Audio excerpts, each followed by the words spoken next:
تقلید واجب ہے کیونکہ بغیر تقلید کے نہ علم حاصل کر سکتا ہے نہ عمل کر سکتا ہے، کیونکہ جس طرح ہمارے سلف دین کو سمجھے ہیں ہم نہیں سمجھ سکتے، ان کا فہم سمجھنا یہی تقلید ہے، اور اہل حدیث تقلید کو حرام کرتے ہیں۔ برائے مہربانی جواب دیں۔ دیکھیے، سب سے پہلے تقلید کی جو تعریف علماء نے کی ہے، جو ہم میں زید عمر بکر جو تعریف کرتے ہیں اس کا کوئی اعتبار نہیں۔ علماء نے تقلید کی کیا تعریف کی ہے؟ لغت ڈکشنری تقلید کیا ہے؟ عربی کا لفظ ہے۔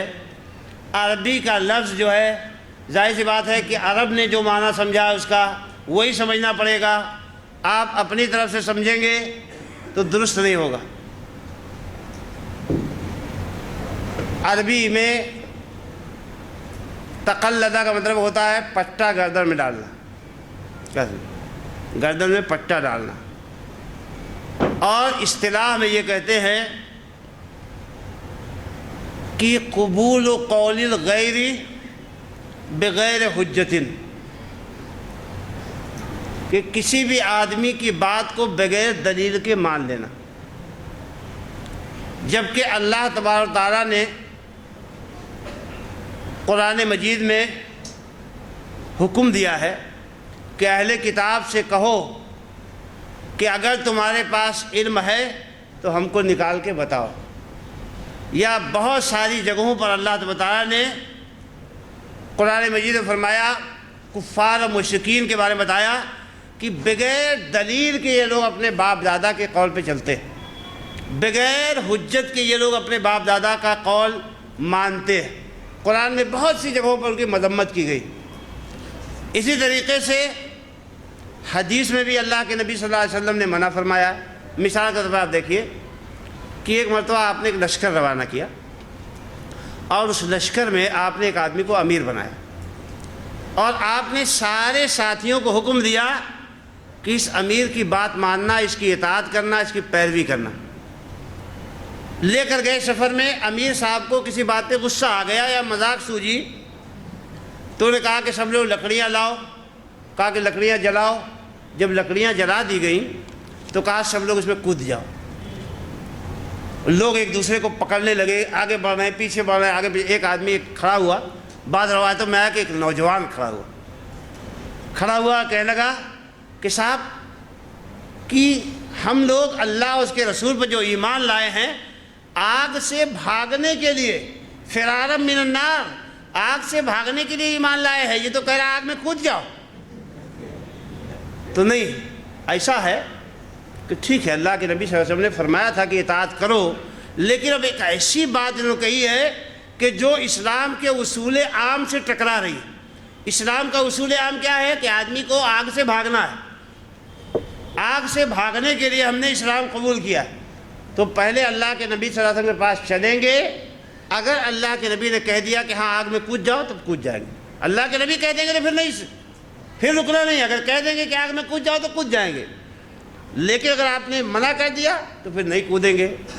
تو گئے اللہ کے نبی صلی اللہ علیہ وسلم کے پاس، تو اللہ کے نبی نے کیا فرمایا کہ اگر یہ آگ میں چلے جاتے تو ہمیشہ آگ کے اندر ہی رہتے، کبھی آگ سے باہر نہیں نکل سکتے، جہنم میں ہمیشہ جلتے رہتے۔ اور اسی موقع پر آپ نے فرمایا کہ انما الطاعۃ فی المعروف، کہ اطاعت کسی کی کس کام میں کرنا ہے؟ نیکی اور بھلائی کے کام میں کرنا۔ غلط کام میں یا برے کام میں، شریعت کے خلاف کام میں کسی کی اطاعت نہیں کرنا ہے۔ حضرت امام ابو حنیفہ رحمۃ اللہ علیہ نے صاف طور پر اپنے شاگرد امام ابو یوسف سے فرمایا تھا کہ یا ابا یعقوب ویحک یا ابا یعقوب لا تکتب کل ما تسمع، کہ اے ابو یعقوب،